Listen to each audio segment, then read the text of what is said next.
পশ্চিমবঙ্গ রাজ্যে পরিবহন যাত্রার দিক থেকে ট্রেন চলাচলের সমস্যার সম্মুখীন হচ্ছেন পরিযায়ী শ্রমিক, বেসরকারি কর্মচারীগণ, স্কুল কলেজের ছাত্রছাত্রী, প্রতিদিন যাতায়াতকারী জনগণকে। কিন্তু জনগণের এই সমস্যার সমাধানের জন্য পথে নেমেছেন গণতান্ত্রিক অধিকার রক্ষা সমিতি সংগঠন এপিডিআর সংগঠন বিভিন্ন সময়ে বিভিন্ন সমস্যার বিষয়ে।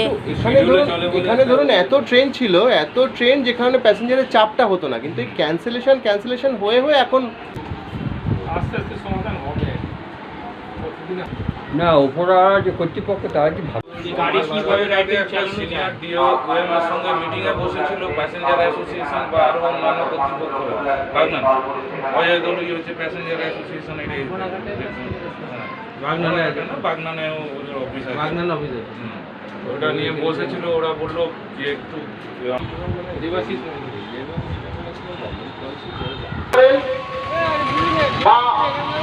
নিত্যদিনের যাতায়াত যাদের করতে হয়, নির্দিষ্ট সময়ের ভিতর নির্দিষ্ট গন্তব্যে পৌঁছানোর যাদের প্রয়োজন থাকে, তারা প্রত্যেকে জানেন যে কি অবস্থার মধ্য দিয়ে তাদেরকে চলতে হচ্ছে। অফিসে পৌঁছানোর কোনো নির্দিষ্ট সময় থাকছে না, স্কুল কলেজে পৌঁছানোর কোনো নির্দিষ্ট সময় থাকছে না। এই বিষয় নিয়ে বিগত 2.5-3 বছর ধরে সমস্ত মানুষ প্রতিবাদ করছেন। সাঁতরাগাছিতে, হাওড়া স্টেশনে, বাগনানে, খড়গপুরে, এমনকি উলুবেড়িয়াতেও বিভিন্ন প্রতিবাদ হয়েছে, রেল অবরোধ হয়েছে।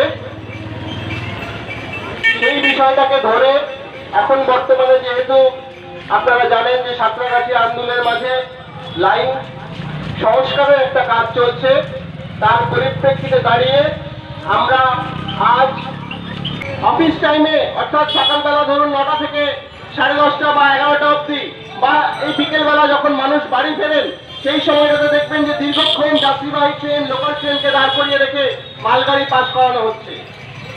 এর কারণ কিছুই নয়, আজকে সরকারের যে নীতি, যে পলিসি, যাত্রী পরিবহনের থেকেও তার কাছে আজকে পণ্য পরিবহন এবং পণ্য পরিবহনের মাধ্যমে রোজগার করা, এটা অনেক বেশি লাভজনক হয়ে গেছে। এটা দৃষ্টিভঙ্গির পরিবর্তন। দ্বিতীয়ত যদি দেখেন যে রেলে, সমগ্র সারা দেশে রেল দপ্তরে 3,29,000 শূন্য পদ পড়ে আছে। যাদের অবসরের বয়স হয়ে যাচ্ছে, তারা রিটায়ার করে চলে যাচ্ছেন, কিন্তু নতুন করে কোনো নিয়োগ করা হচ্ছে না। নিউ জলপাইগুড়ি স্টেশনের কাছে যে কাঞ্চনজঙ্ঘা এক্সপ্রেসের যে দুর্ঘটনা ঘটল, সেখানে পরবর্তী যে তথ্য অনুসন্ধানে উঠে এসেছে যে মালগাড়ির চালক টানা 4 দিন ধরে ডিউটি করছিলেন, 4 রাত না ঘুমিয়ে ডিউটি করছিলেন, এবং রাতে থেকে ঘুম থেকে তুলে এনে ডিউটিতে দেওয়া হচ্ছে। ফলে এই শূন্য পদ যদি পূরণ না হয়, তাহলে যেটা হবে যে যারা বর্তমান যারা কর্মী রয়েছেন রেলের, তাদের উপরে অত্যধিক কাজের চাপ পড়বে এবং অত্যধিক কাজের চাপের জায়গা থেকে ভুল ত্রুটি হতে বাধ্য।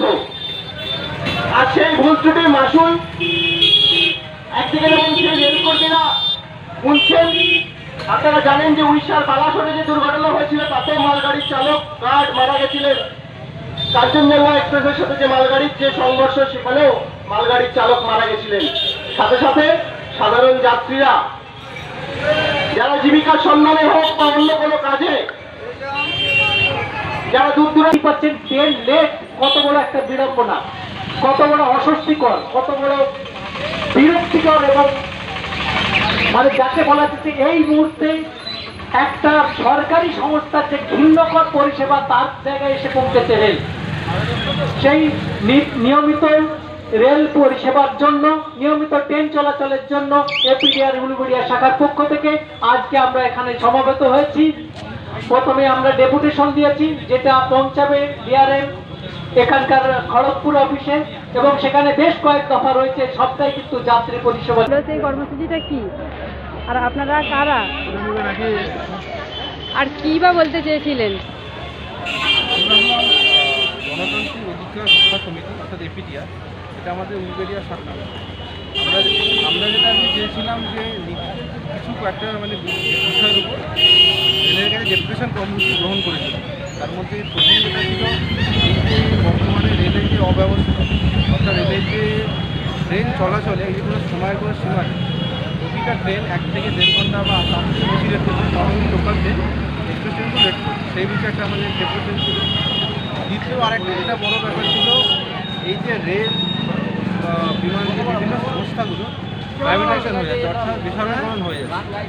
যেগুলো একটা সরকারি সংস্থার একটা মানবিক জিনিস থাকে, কিন্তু কোনো সংস্থা যখনই প্রাইভেটাইজেশন বা কর্পোরেশন হয়ে যায় তখন সেই মানবিক মূল্য হারিয়ে যায় এবং খরচ ইত্যাদি বেড়ে যায়। আমাদের আর একটা বড় ডেপুটেশনের দাবি ছিল অ্যাক্সিডেন্ট।